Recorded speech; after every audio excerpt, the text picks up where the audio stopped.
Subscribe to our YouTube channel and press the bell icon to get the latest updates. Welcome to the Health Ministry's briefing on COVID-19 this afternoon.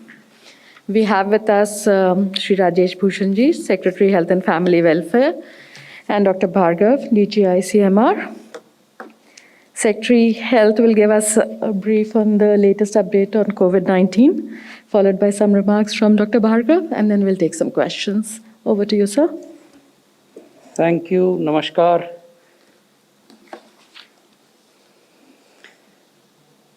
Covid cases की स्थिति हम आपके सामने प्रस्तुत कर रहे हैं। पिछले 24 घंटों में देश में 23,000 के लगभग केसेस रिपोर्ट हुए। ये लगातार जो गिरावट का ट्रेंड है वो अभी बना हुआ है और ऑलमोस्ट 60% ये जो कुल मामले रिपोर्ट हुए पिछले सप्ताह, उसमें से 60% मामले केरल से रिपोर्ट हुए। हालांकि केरल में जो एब्सोल्यूट नंबर है केसेस का वो नीचे आ रहा है, वहाँ भी डिक्लाइनिंग ट्रेंड है, but Kerala still contributes A substantial number of total cases in the country. अगर एक्टिव केसेस को देखें तो ये हमने लाल रंग के ग्राफ में दिखाया है। एक्टिव केसेस की संख्या लगातार देश में घट रही है और जो क्यूमुलेटिव रिकवरी रेट है वो लगातार बढ़ रहा है। इस समय ऑलमोस्ट 98% रिकवरी रेट देश में है। यदि हम राज्यों की स्थिति को देखें तो आप ये पाएंगे कि पूर्व की तरह केरल में सबसे अधिक एक्टिव केसेस हैं। 1 लाख से कुछ ज़्यादा, 1,44,000, जो कि देश के एक्टिव केसेस का 52% है। महाराष्ट्र में 40,000 केसेस हैं एक्टिव, तमिलनाडु में 17,000, मिज़ोरम में 16,800, कर्नाटक में 12,000 और आंध्र प्रदेश में 11,000 से कुछ अधिक। तो इस प्रकार जो देश के मानचित्र पर जो राज्य हरे रंग से दिखाए गए हैं वहाँ 10,000 से कम एक्टिव केसेस हैं। इसका अर्थ ये हुआ कि वहाँ जो लोग अस्पतालों में भर्ती हैं या होम आइसोलेशन में हैं अंडर मेडिकल केयर, उनकी संख्या प्रत्येक राज्य में 10,000 से कम है। और फिर जो पीले रंग से राज्य दिखाए हैं वहाँ एक्टिव केसेस 10,000 से 50,000 के बीच में हैं। और फिर ऑरेंज और रेड रंग से जो दिखाए गए हैं वहाँ 50,000 से अधिक या 1 लाख से अधिक मामले हैं। जैसा कि मैंने पहले आपको बताया, 1 लाख से अधिक मामलों वाला केवल एक राज्य है। क्योंकि केसेस की संख्या घट रही है तो हमें पॉजिटिविटी के ट्रेंड को भी देखना चाहिए। तो ये साप्ताहिक पॉजिटिविटी के ट्रेंड हम आपको पिछले 5 माहों के दिखा रहे हैं। इस ट्रेंड का विश्लेषण करने से पहले ये समझना बहुत ज़रूरी है कि आज भी देश में हम प्रतिदिन 15 लाख से लेकर 16 लाख टेस्ट करते हैं। तो ऐसा नहीं है कि टेस्ट्स की संख्या घट गई हो। The number of tests that are done every day has not reduced. It is still between 15 lakh to 16 lakh tests a day, and in that context the number or the rate of positivity is coming down. दूसरा जो महत्वपूर्ण तथ्य है वो ये कि ये 13वां सप्ताह है लगातार जबकि साप्ताहिक पॉजिटिविटी 3% से कम रही है। लेकिन हमारा प्रयास होना चाहिए कि ये पॉजिटिविटी और घटे, क्योंकि जब पॉजिटिविटी घटती है और टेस्ट्स की संख्या बढ़ती है उसका अर्थ ये है कि इन्फेक्शन नियंत्रण में है। तो ये सभी राज्यों का प्रयास होना चाहिए, सभी संघ शासित क्षेत्रों का प्रयास होना चाहिए और हम सबका सम्मिलित प्रयास होना चाहिए। एक और जो पॉजिटिव साइन हम देख रहे हैं, हम आपको उन जिलों की जानकारी देते हैं जहां की पॉजिटिविटी 5% से 10% के बीच में है और 10% से ऊपर है। पिछले सप्ताह तक ऐसे जिलों की संख्या 60 से लेकर 66 के बीच में होती थी।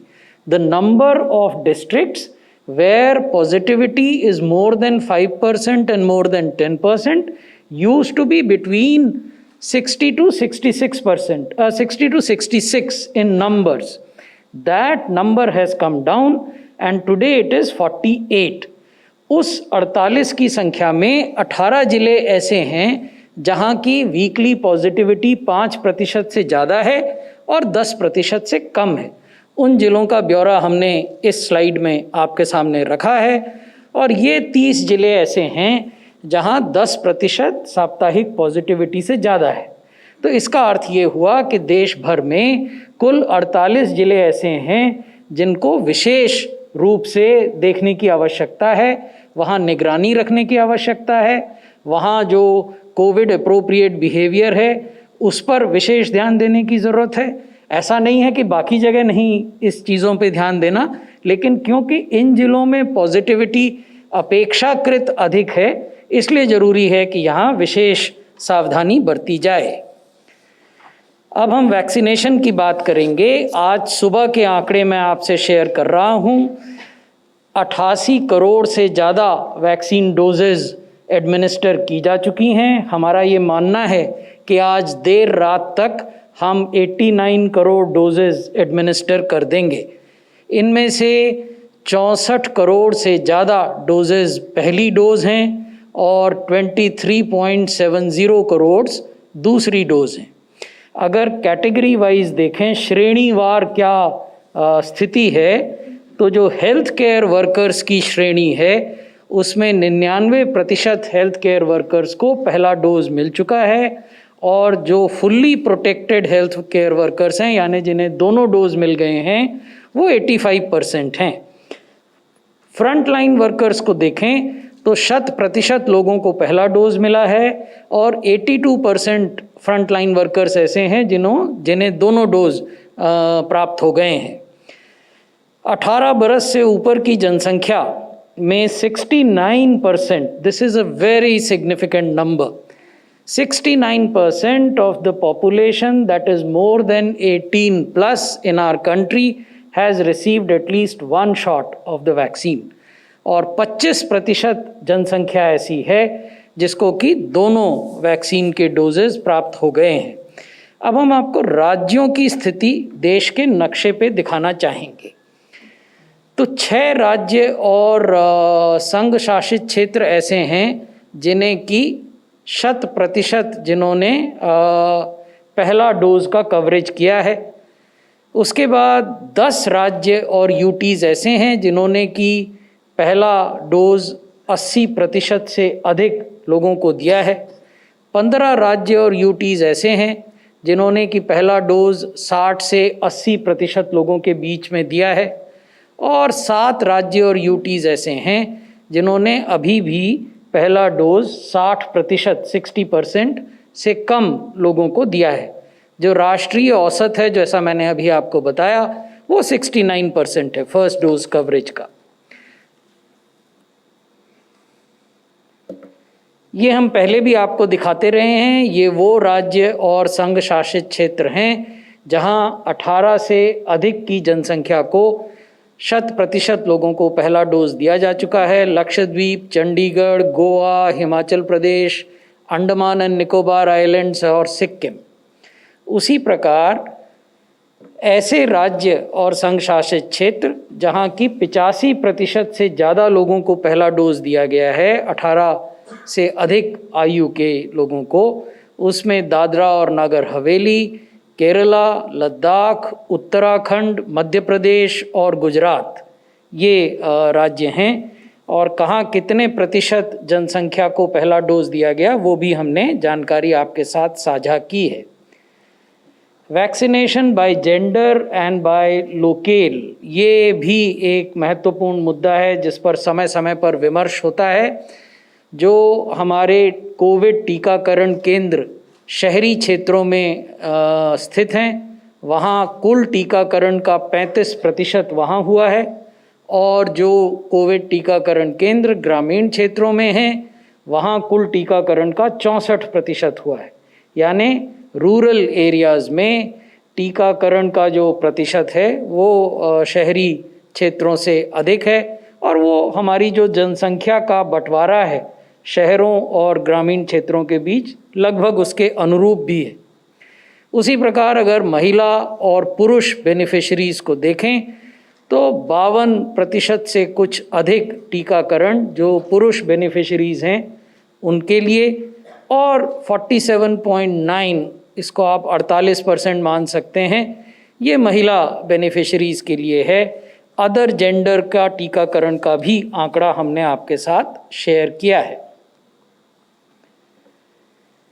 क्योंकि टीकाकरण की रफ्तार बढ़ रही है, टीकाकरण का कवरेज बढ़ रहा है, इसलिए आप देखेंगे कि प्रतिदिन जो औसत टीकाकरण होता है उसका नंबर भी बढ़ रहा है। मई महीने में हम लगभग 19 लाख टीके एक दिन में औसतन लगाते थे। सितंबर में अभी तक हमने एक दिन में 79 लाख टीके औसतन लगाए हैं, तो ये अपने आप में एक भारी वृद्धि है। उसी प्रकार अगर आप एब्सोल्यूट डोजेज़ देखें जो कि एडमिनिस्टर की गई, तो मई महीने में 6 करोड़ डोज एडमिनिस्टर हुई थी। अब हमने लगभग उसका 4 गुना ज़्यादा डोजेज़ 23 करोड़ सितंबर महीने में एडमिनिस्टर की हैं, और सितंबर का अभी एक दिन बाकी है। तो भविष्य में आगे जाते हुए हमारा क्या अनुरोध है, क्योंकि त्यौहार आ रहे हैं, त्यौहार के अवसर पर भीड़ भाड़ होने की संभावना है, इसलिए हम फिर से अनुरोध कर रहे हैं आपके माध्यम से कि भीड़ भाड़ से बचना चाहिए, 2 गज की दूरी बना के रखनी चाहिए, और मास्क को प्रॉपरली पहनना चाहिए। हम ये भी कह रहे हैं कि त्यौहार समझदारी से मनाएं, क्योंकि यदि आप ही सुरक्षित नहीं हैं, आपके परिवार के सदस्य सुरक्षित नहीं हैं, तो फिर त्यौहार का औचित्य समाप्त हो जाता है।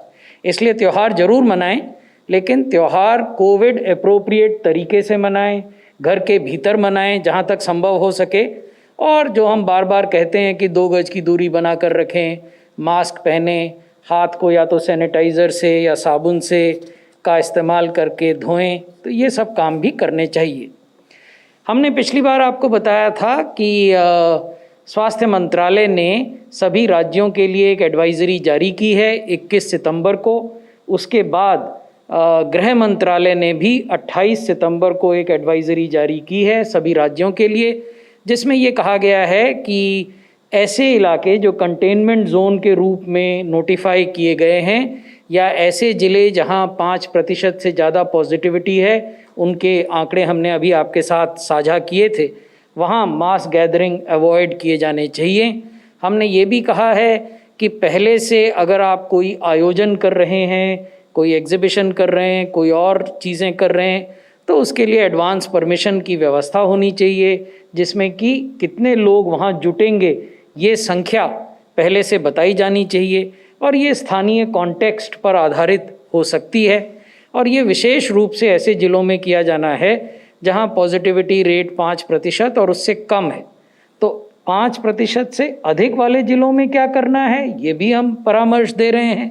5% से कम पॉजिटिविटी वाले ज़िलों में क्या करना है, ये परामर्श भी हमने राज्यों के साथ शेयर किया है।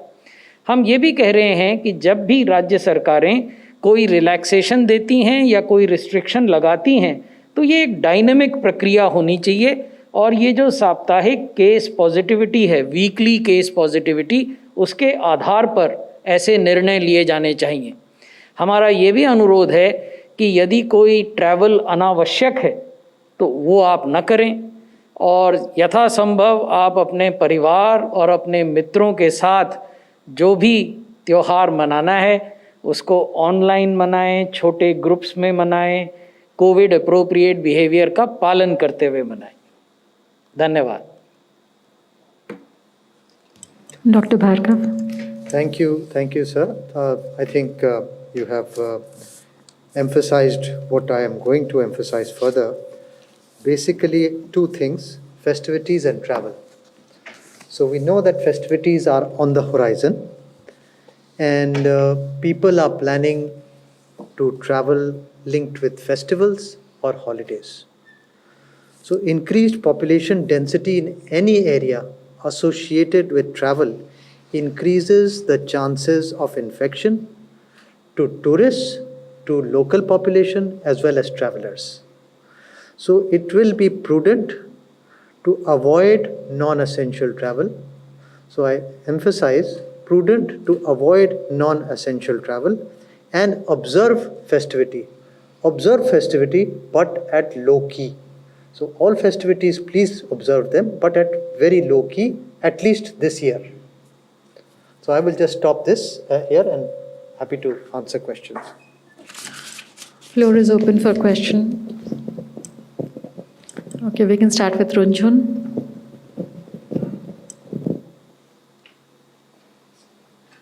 When is Zydus coming to the market, and what is the cost of the vaccine? Is there something decided? As you know, Zydus Cadilla's vaccine Zycov-D has been given emergency use approval. So in the short term, it won't come into the market, but it would come into the COVID vaccination program. None of the vaccines are in the market as yet because they are under emergency use authorization. As far as the price of the vaccine at which it will be procured is concerned, we are in conversation with the manufacturers. Since this is a 3-dose vaccine and since it comes with a needle-less delivery system, so it would have a differential pricing than the existing vaccines which are being used in the COVID vaccination program. When is it expected to come in the immunization program? Very shortly. Is there a date that you could give us or a timeline? I would have eagerly given it to you if there was a date, but what I can tell you at this point in time is that it will be introduced very shortly. Number 126, please. Sir 2 दिन बाद 2 अक्टूबर है, तो 2 अक्टूबर को लेकर कुछ vaccination या कुछ केंद्र सरकार की तरफ से योजना है कि ज़्यादा से ज़्यादा लोगों को वैक्सीन दी जाए या अवेयरनेस प्रोग्राम किया जाए? वैक्सीनेशन का कार्यक्रम 16 जनवरी से हमारे देश में प्रारंभ हुआ था और हमने ये कहा था, जो राष्ट्रीय कोविड वैक्सीनेशन कार्यक्रम का डॉक्यूमेंट है और पॉलिसी का डॉक्यूमेंट है कि सरकार का उद्देश्य है कि कम से कम समय में सेफ तरीके से देश की एडल्ट जनसंख्या को वैक्सीन दी जा सके। यही हमारा उद्देश्य रहा है। हम प्रतिदिन के लिए कोई लक्ष्य निर्धारित नहीं करते हैं, लेकिन हर दिन की जो उपलब्धि होती है और हर राज्य में जो उस दिन की उपलब्धि होती है वो पब्लिक डोमेन में है, आप लोग भी उसको देखते होंगे। एक डैशबोर्ड है जो आरोग्य सेतु ऐप पर आप देख सकते हैं, और नहीं तो कोविन की जो वेबसाइट है उस पर भी वो ऐप रहता है और वो रियल टाइम पर आपको इन्फॉर्मेशन देता है कि किस राज्य में कितना टीकाकरण हुआ है। Number 18. Sir, when it is expected Covaxin to get WHO EUL? And my second question is from Dr. Bhargava. Sir, are we doing some kind of DNA vaccine research on dengue vaccine? So first, Bhargav Saab can answer the dengue question. See, dengue vaccine is a very important agenda. We are looking at it very carefully. There are certain dengue strains which have been licensed to several companies in India. We are working very closely with them to do the trials. Many of these companies have done their phase 1 trial outside of the country. We are planning to do the more rigorous trials very soon with these dengue vaccines. In terms of the Covaxin clearance, we know that scientific data, public health considerations, and international health requirements are all considered, on which the clearance is given by WHO. All these have been provided, and these are being looked at, and they will be decided by the World Health Organization accordingly. Would you like to add something? No, you have already answered the question. 106. Sir, India did the 2.5 crore record vaccinations on the Prime Minister's birthday. But it seems in some states, dead people were given the vaccine, in some others, pending data entry added to the numbers. Did the Health Ministry look into these allegations, and what was the outcome? I would be a bit more specific. Your question was generic. The allegation of delayed data entry was made in respect of Bihar. We got it checked and we found it to be absolutely baseless. Bihar, on an average, inoculates 3 to 5 lakh people a day. To expect that you would inoculate 5 lakh people a day, but will not give them digital certificate, they will not receive SMS, you will not upload that data, would be something totally unrealistic. So we got it checked in detail and we found that this report was absolutely baseless. We asked the requisite channels and media houses who had done this story if they could share specific details of villages and names of people, and we are still waiting for those details. As far as dead people are concerned, that was an instance in the case of Madhya Pradesh, and we found that the registration was done when the person was alive and on the date when the person was supposed to come for vaccination. Unfortunately, the person died, and there was an inadvertent error by the vaccinator in pressing the button in front of that name. So therefore, that error happened, which has subsequently been corrected.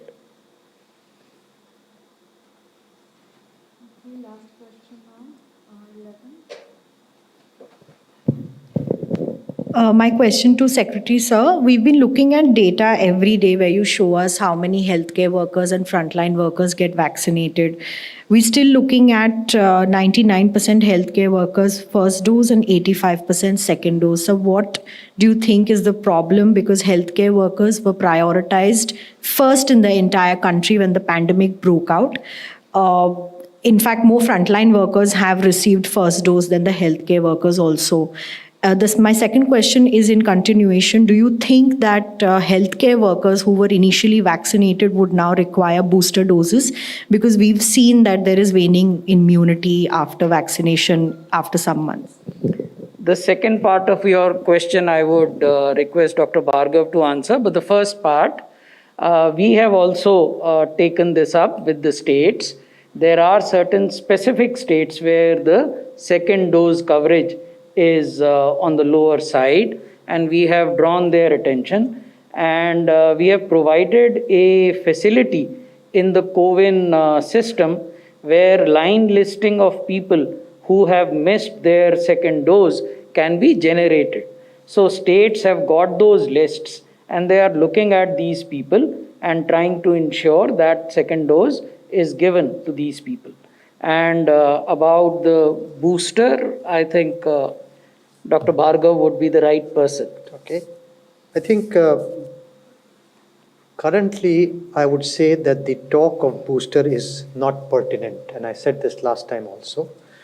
The call of the hour is to give the 2-dose vaccination, which we call as full vaccination, covering the entire adult population. That has to be the goal, that is the agenda, and that has to be continued.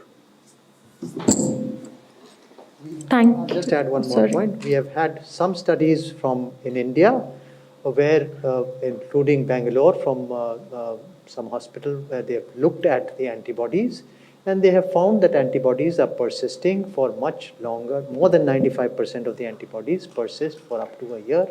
Therefore, the talk of booster dose is not pertinent at the moment. Thank you so much.